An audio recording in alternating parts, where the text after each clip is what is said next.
Welcome back, all my YouTube subscribers, Twitter followers, all the big Giant fans out there. The fire sale is on, Giant fans. Yesterday, the Giants called up the New Orleans Saints and they said, what can you give us for Eli Apple? Apple, for the most part, has been a disappointment for the Giants. This year, he showed a little bit of promise, but the Ohio State project, who was the 10th overall pick, overall has been a bit of a disappointment. The Giants were able to land a 4th-round pick in the upcoming draft and a 7th-round pick in the 2020 draft for Apple.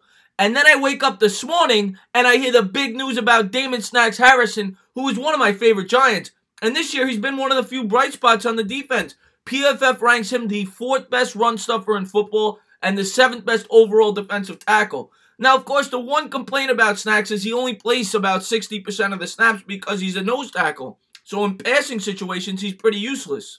For Snacks, they were able to land a 5th-round pick, and a lot of people would say that's not near enough, but you have to take into account the contract that this guy has. He's due to make another $16 million after this year. So by making this trade, the Giants save $4 million on this year. They get penalized $3.2, so it's really only about $1 million worth of savings when you factor that in to this year's cap.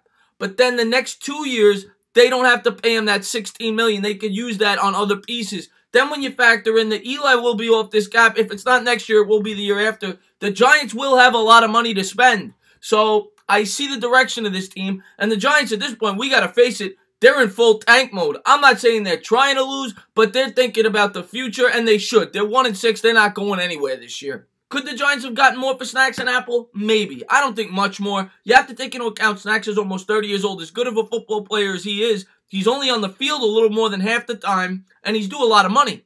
And Apple, everybody knows Apple's been a disappointment, so you take what you can get from him. And I don't think this fire sale's over. I think they're going to look to trade anybody who anybody might be interested. I could see Alec Ogletree getting traded, Janoris Jenkins, if somebody's willing to take on his contract, because he still is a useful cornerback in this league, as disappointing as he has been this year. But he's due a ton of money. I think like $25 million, something like that, over the next couple of years.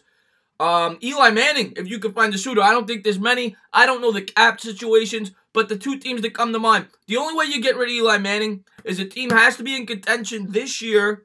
They have to have cap space, and they have to need a quarterback. The two teams that come to mind for the entertainer are the Jaguars and the Dolphins. So I don't think this fire sale's over. As a matter of fact, I think it's just getting started. We might see some big names falling off this Giants team. So stay tuned, Giants fans. I'm going to try to have my Washington Redskins preview video up tomorrow, so look out for that. If you liked what you watched, please subscribe. Drop a comment. Give the entertainer a thumbs up. Where are we going from here, Giants fans? What are we going to do? Who are we going to try to get rid of next? What draft picks are we going to bring in?